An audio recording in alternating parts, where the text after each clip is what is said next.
My dear friends, students, colleagues, friends and followers, every person interested in English language and every viewer of my channel, all of are you most welcome to my channel, that is the village teacher, and I am A.S.K. Tripathi, your village teacher, under whose guidance you are learning English.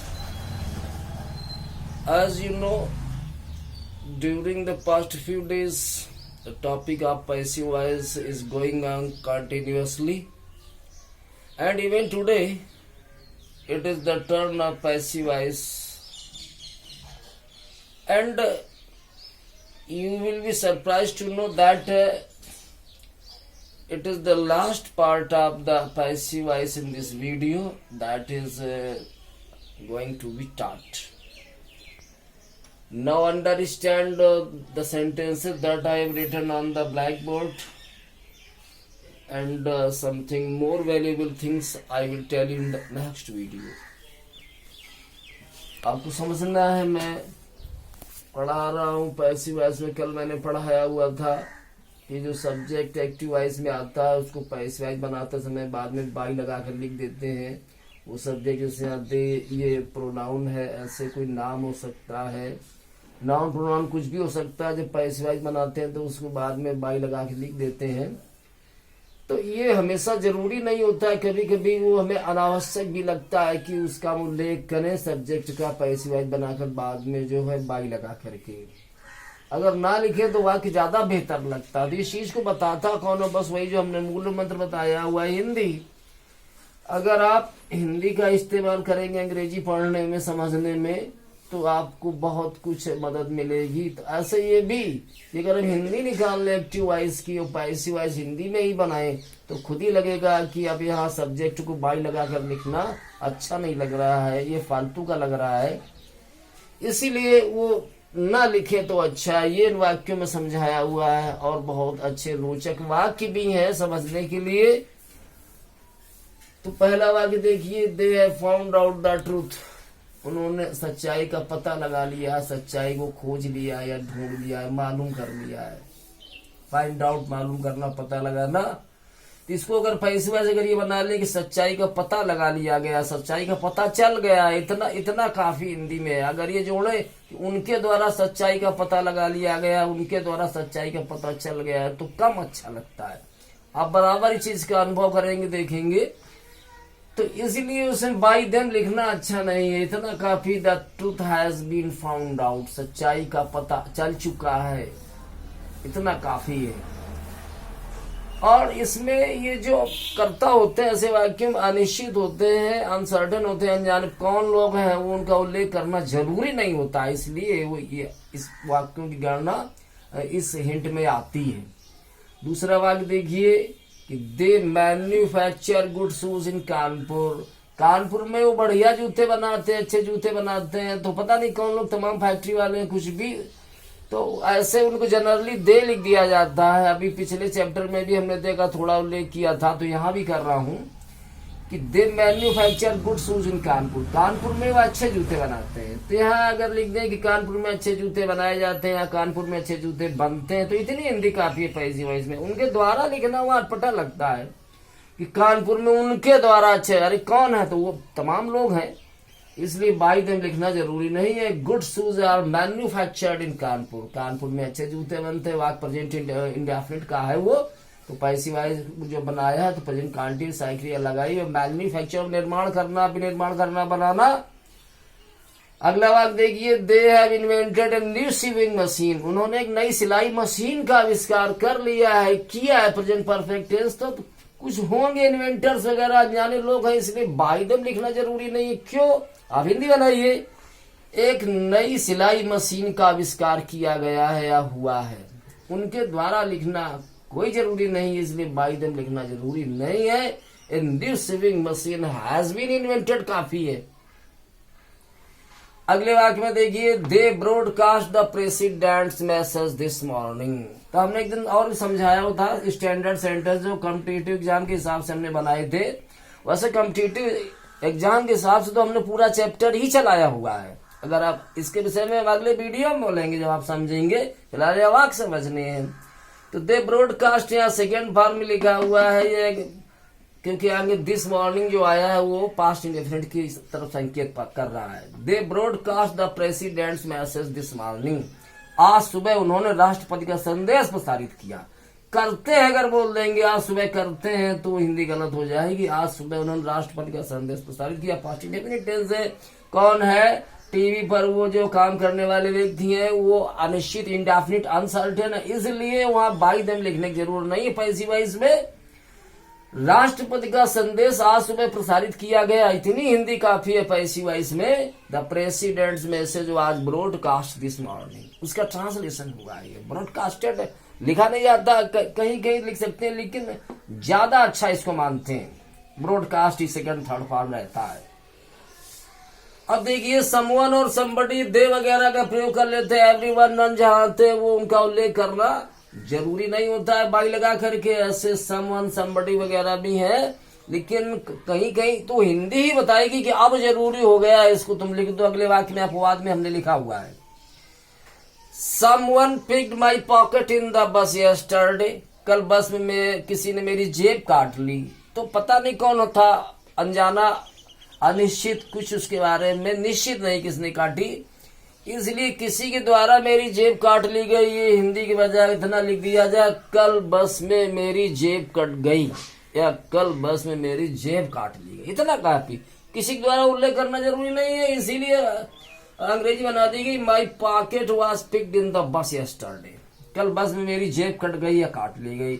ऐसा अगला बात देखिए, someone has discovered A cure for malaria, किसी व्यक्ति ने malaria का इलाज ढूंढ लिया है। तो इसका पैसिव वॉइस में इतनी हिंदी काफी है कि मलेरिया का इलाज ढूंढ लिया गया है, किसी के द्वारा लिखने की जरूरत नहीं। आप उसको रिपीट करिए और देखिए कि हाँ आवश्यकता है कि नहीं है किसी के द्वारा लिखने की, तो आपको लगेगा कि नहीं है जरूरत। तो ए क्योर फॉर मलेरिया, मलेरिया का इलाज हैज बीन डिस्कवर्ड, खोज लिया गया है, ढूंढ लिया गया है, उतना पैसिव वॉइस काफी है। अब देखिए इस वाक्य में सम पीपुल बिल्ड ए रोड, कुछ लोगों ने सड़क बनाई, टू कनेक्ट द विलेज, गांव को जोड़ने के लिए, टू द टाउन, कस्बे से, गांव को कस्बे से जोड़ने के लिए कुछ लोगों ने सड़क बनाई। तो बनाई होगी लोगों ने, वहां उनका ये उल्लेख कुछ लोगों के द्वारा लिखना जरूरी नहीं है। गांव को शहर से जोड़ने, कस्बे से जोड़ने के लिए एक सड़क बनाई गई। A road was build to connect the village to the town, इतना काफी है। लेकिन इस वाक्य में जरा देखिए जो अगला आ रहा है कि some persons have seen a ghost, कुछ लोगों ने एक भूत देखा है ऑन द पीपल ट्री, पीपल के पेड़ पर, कुछ लोगों ने पीपल के पेड़ पर एक भूत देखा है। तो यहाँ कुछ लोगों के द्वारा लिखना सही रहेगा कि कुछ लोगों के द्वारा एक भूत देखा गया है। वो निश्चित लोग हैं जिनको जानते हैं, कुछ लोगों ने देखा है, वो निश्चित है। इसलिए a ghost has been seen by some persons on the peepal tree. ये सब आप जजिंग करिए। एक इंग्लिश लैंग्वेज वगैरह ये ऐसे जो सब्जेक्ट है कि जो वहां पर मैथ और साइंस से भी ज्यादा बारीकियां वहां रखते हैं, ज्यादा थिंकिंग करनी पड़ती है क्लियर आंसर के लिए। तो ऐसे वाक्य ये भी है कि यहाँ सम पर्सन लिख दिया जाए कि ना लिखा जाए, वहां लिखे कि ना लिखे, हिंदी से जज करिए। अब अगला वाक्य देखिए, नोबडी कैन चेंज डेस्टिनी, भाग्य कोई बदल नहीं सकता है, भाग्य को कोई भी बदल नहीं सकता है। तो अगर ये हिंदी बनाए, किसी के द्वारा भाग्य बदला नहीं जा सकता है, उससे बढ़िया हिंदी है कि भाग्य को बदला नहीं जा सकता, इसलिए बाय नोबडी लिखने की जरूरत नहीं है। तो destiny can not be changed काफी है। अगला वाक्य देखिए, no one can count the stars, सितारों को कोई गिन नहीं सकता है। तो इतनी हिंदी बना लो पैसिव वॉइस में कि तारों को गिना नहीं जा सकता है, the stars can not be counted. अगले वाक्य में देखिए, एवरीवन अप्रिशिएटेड हिज वर्क, हर आदमी ने उसके काम की तारीफ की। तो इतना लिख दो, उसके काम की तारीफ हुई या उसके काम की तारीफ की गई। हिज वर्क वाज अप्रिशिएटेड, इतना काफी है। भाई सभी के द्वारा हुई, ज्यादा मात्रा में हुई तभी तो तारीफ मानेंगे, कम होगी तारीफ हुई नहीं, आलोचना हो गई। इसलिए भाई एवरीवन लिखने की आवश्यकता नहीं है। Everyone should obey the laws of the country, देश के कानूनों का पालन हर आदमी को करना चाहिए। Everyone should obey, हर आदमी को पालन करना चाहिए। The laws of the country, देश के कानूनों को पालन करना चाहिए। तो इसकी हिंदी इतनी काफी पैसिव वॉइस में कि देश के कानूनों का पालन होना चाहिए और सभी के द्वारा का लिख रहा हो जो अनावश्यक है, इसलिए बाय एवरीवन लगाने की जरूरत नहीं है। तो पैसिव वॉइस में अंग्रेजी बना दी जाए, the laws of the country should be obeyed. अगला वाक्य, my car was sold for 60,000 rupees. मेरी car, I sold my car, वो सॉरी हमने पैसिव वॉइस आंसर बोल दिया उसका। आपको एक्टिव वॉइस देखना है कि आई सोल्ड माई कार, मैंने अपनी कार को बेच दिया फॉर 60,000 रुपीज, 60,000 रुपए में मैंने अपनी कार को बेच दिया। तो पैसिव वॉइस में हिंदी ये अच्छी रहेगी कि मेरी कार 60,000 रुपए में बिक गई या बेच दी गई। तो जब मैं कार मेरी है तो मैं ही बेचूंगा, मेरे द्वारा वहां लिखने की जरूरत नहीं कि भाई नहीं लिखे, इतना काफी है। मेरी कार 60,000 रुपए में बिकी, माई car was sold for 60,000 rupees. अगला वाक्य, we are to obey our parents, हमें अपने माता पिता का कहना मानना चाहिए, आज्ञा माननी चाहिए। तो माता पिता का कहना माना जाना चाहिए, इतनी हिंदी का भी है। हमारे द्वारा हमारे माता पिता का कहना, ये तो अच्छी हिंदी है ही नहीं, क्योंकि हमारे माता पिता हम नहीं मानेंगे तो कौन दूसरा मानेगा। तो इतनी हिंदी काफी है कि माता पिता का कहना माना जाना चाहिए, सभी के माता पिता का। The parents are to be obeyed, ये ट्रांसलेशन अच्छा है उसके लिए। तो सारा ट्रांसलेशन मेथड पर ही सब कुछ होता है। आगे देखिए, ये है वाक्य, you can give him a job in your factory, तुम उसे अपने कारखाने में नौकरी दे सकते हो, जॉब दे सकते हो। तो जब कारखाना तुम्हारा है तो तुम ही दे सकते हो, दूसरे को देने का क्या अधिकार जो तुम्हारे द्वारा वहां लिखा जाए। ये तुम्हारे द्वारा लिखना जरूरी नहीं है, तुम्हारी फैक्ट्री में उसे नौकरी दी जा सकती या मिल सकती, इतना काफी है। और तुम्हारी फैक्ट्री में तुम्हारे द्वारा उसको, ये सब अच्छा नहीं है, इसलिए बाय लिखने की जरूरत नहीं है। अंग्रेजी ये काफी है, जॉब कैन बी गिवन, एक नौकरी दी जा सकती है टू इन उसे, इन योर फैक्ट्री, तुम्हारी फैक्ट्री में। अगला बात देखिए, the teacher made him the monitor of the class, अध्यापक ने उसे कक्षा का मॉनिटर बनाया। इसमें ऑब्जेक्ट है हिम और सब्जेक्ट द टीचर है। तो अगर ये हिंदी बना ले कि उसे कक्षा का मॉनिटर बनाया गया पैसिव वॉइस में तो बढ़िया है। मास्टर साहब के द्वारा लिखना नहीं अच्छा है, क्यों कि मास्टर को ये अधिकार है वो बनाने का मॉनिटर वगैरह, कोई दूसरे लड़के का अधिकार है ही नहीं किसी को बनाने का, इसलिए बाय द टीचर अनावश्यक है उल्लेख करना। तो वह कक्षा का मॉनिटर बनाया गया, he was made the monitor of the class, इतना पर्याप्त। अगला बात देखिए, the principal admitted Anil into the college, प्रधानाचार्य ने अनिल को कॉलेज में एडमिशन दे दिया। तो देखिए, प्रधानाचार्य को ही राइट होता है किसी लड़के को एडमिशन देने का या ना देने का। क्लर्क या चपरासी या टीचर या क्लास टीचर, किसी को अधिकार नहीं है किसी को एडमिशन करने का विद्यालय में प्रिंसिपल के सिवाय, इसलिए बाय द प्रिंसिपल लिखना जरूरी नहीं है। इतना पैसिव वॉइस काफी कि अनिल का कॉलेज में एडमिशन हो गया, Anil was admitted into the college, by the principal लिखने की आवश्यकता नहीं है। अगला बात देखिए, बैंक्स पे इंटरेस्ट ऑन डिपॉजिट्स, बैंक जमा धन पर ब्याज देती हैं। तो बैंकों के द्वारा जमा धन पर ब्याज दिया जाता या मिलता, बैंकों के द्वारा लिखना आवश्यक नहीं है, इतना लिख दिया जाए कि जमा धन पर ब्याज मिलता है। Interest is paid on deposits काफी है। अगला बात देखिए, people speak different languages in India, Bharatvarsh में लोग भिन्न भिन्न भाषाएं बोलते हैं। तो इतनी हिंदी काफी पैसिव वॉइस में कि भारतवर्ष में भिन्न भिन्न भाषाएं बोली जाती हैं, ना कि ये लिख दे कि भारतवर्ष में लोगों के द्वारा भिन्न भिन्न, और लोग नहीं बोलेंगे तो क्या एनिमल्स या बर्ड्स बोलेंगे भाषाएं, तो लोग ही बोलेंगे, इसलिए बाय द पीपुल लिखना जरूरी नहीं है।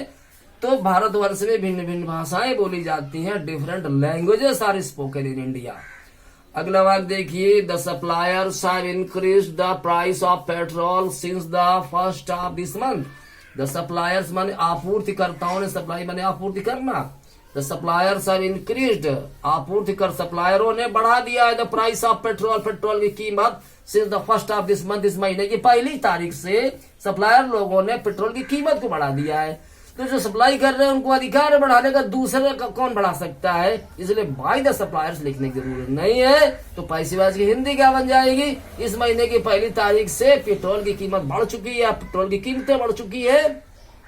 अगर एक्टिव वॉइस में प्राइसेस है तो आप प्राइसेस बहुवचन में करके कर लीजिए, अगर एक्टिव वॉइस में एक वचन में प्राइस हो तो आप एक वचन वाला इस्तेमाल करिए। यहाँ तो एक वचन में हम लिखा हुआ है, the price of petrol has been increased, petrol की कीमत बढ़ा दी गई है, बढ़ चुकी है since the first of this month, इस महीने की पहली तारीख से। अगला वाक्य देखिए, the students must pay their fees before the 15th of every month. The students must pay, विद्यार्थियों को अदा कर देनी चाहिए देयर फीस, अपनी fees, before the 15th of every month, हर महीने की 15 तारीख से पहले विद्यार्थियों को अपनी फीस जमा कर देनी चाहिए।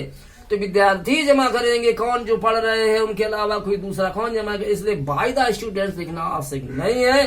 तो ये हिंदी अच्छी रहेगी कि 15 तारीख, हर महीने की 15 तारीख से पहले फीस अदा कर दी जानी चाहिए।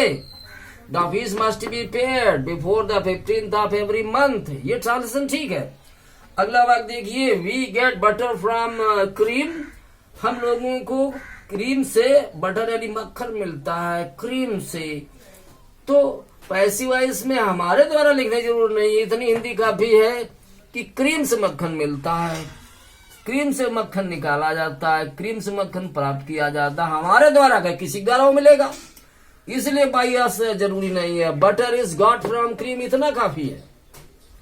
अगला देखिए, तो facts proved his ideas wrong. तथ्यों ने उसके विचारों को गलत सिद्ध कर दिया था। फैक्ट्स मैंने तथ्यों ने प्रूव सिद्ध कर दिया, हिज आइडियाज, उसके विचारों को रॉन्ग, गलत। तथ्यों ने उसके विचारों को गलत सिद्ध कर दिया। तो तथ्य ही फैक्ट होते हैं जो गलत या सही का निर्णय करते हैं, इसलिए बाय द फैक्ट लिखने की जरूरत नहीं है। उसके विचार गलत सिद्ध होगा, इतनी हिंदी पैसिव वॉइस में काफी है।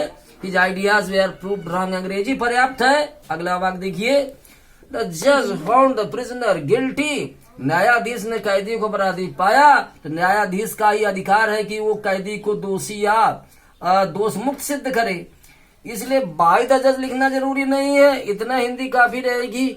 कैदी अपराधी पाया गया, the prisoner was found guilty. जज के द्वारा लिखने का आवश्यकता नहीं है बाय द जज, ऐसा कुछ भी। अगला वाक्य, 2000 चिल्ड्रन कॉल्ड हिम चाचा नेहरू। बच्चे उन्हें चाचा नेहरू कहते थे, किनको, नेहरू जी को। तो बच्चे ही कहेंगे, बुढ़े क्यों उनको चाचा कह देंगे। बच्चों के द्वारा वो चाचा नेहरू कहे जाते थे, इतना थोड़ा कम अच्छा है, इसलिए ये हिंदी काफी है कि वो चाचा नेहरू कहलाते थे। ही वाज कॉल्ड चाचा नेहरू, अच्छा है। अगला वाक्य देखिए, दे विल सेट अप, वो स्थापित करेंगे 2 more स्टील प्लांट्स, 2 नए स्टील के संयंत्र या कारखाने।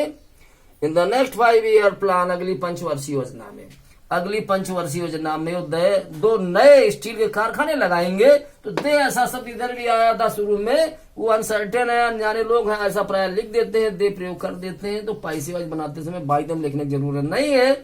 तो अगले पंचवर्षीय योजना में 2 नए कारखाने, स्टील के नए कारखाने लगाए जाएंगे, इतना ट्रांसलेशन करना है। 2 more steel plants will be set up in the next 5 year plan, इतना पर्याप्त है। लास्ट वाक्य देखिए, Sunil named his dog Tommy. Sunil ने अपने कुत्ते का नाम टॉमी रखा। तो अगर ये हिंदी बना ले पैसिव वॉइस में कि सुनील के कुत्ते का नाम टॉमी रखा गया, Sunil dog was named Tommy, तो ट्रांसलेशन बढ़िया। और इसको घुमाए फिर हिंदी में कि उसके कुत्ते का नाम टॉमी रखा गया सुनील के द्वारा। अब किसका कुत्ता था, उसका कुत्ता शुरू में लिख दिया हिज डॉग। अब सुनील का कुत्ता है तो अपने कुत्ते का नाम खुद ही रखेगा, दूसरे को रखने का क्या राइट है, इसलिए ये ट्रांसलेशन बेहतर है कि सुनील के कुत्ते का नाम टॉमी रखा गया। Sunil dog was named Tommy. तो देखिए, आज से ये मान लीजिएगा कि हमने 9 पार्ट बनाए हुए हैं उसमें पैसिव वॉइस पर, लेकिन 2 का हमने नॉमिनेशन नहीं किया हुआ है वीडियोस में। एक उसके इम्पोर्टेंस बना दिया था ट्रांसलेशन पर, और एक स्टैंडर्ड एक्सरसाइज थी वो कॉम्पिटिटिव एग्जाम के अनुसार। वैसे कंपटीशन के लिए तो हमने बहुत मैटर दिया हुआ है, और फिलहाल हमने ये लास्ट किया हुआ है लगभग हर पहलू को पढ़ा करके पैसिव वॉइस में। और जो विशेष बातें करने के लिए वीडियो में आपसे कर लेंगे, बाकी अब हम टॉपिक को बदलेंगे, हमें क्या पढ़ाना है हमें डिसाइड करना है। हमारे वीडियो देखते रहिए, और सब्सक्राइबर अभी कम है, उनको जो है बढ़ाते रहिएगा। लाइक और सब्सक्राइब कमेंट करना आवश्यक है। कमियां तो कहीं भी हो सकती हैं, तो डिसलाइक तो कुछ भी हो सकता है, लेकिन अच्छाइयां देखकर कमेंट करिए, शेयर फॉरवर्ड करिए पास के लोगों को, दूर को। Thank you.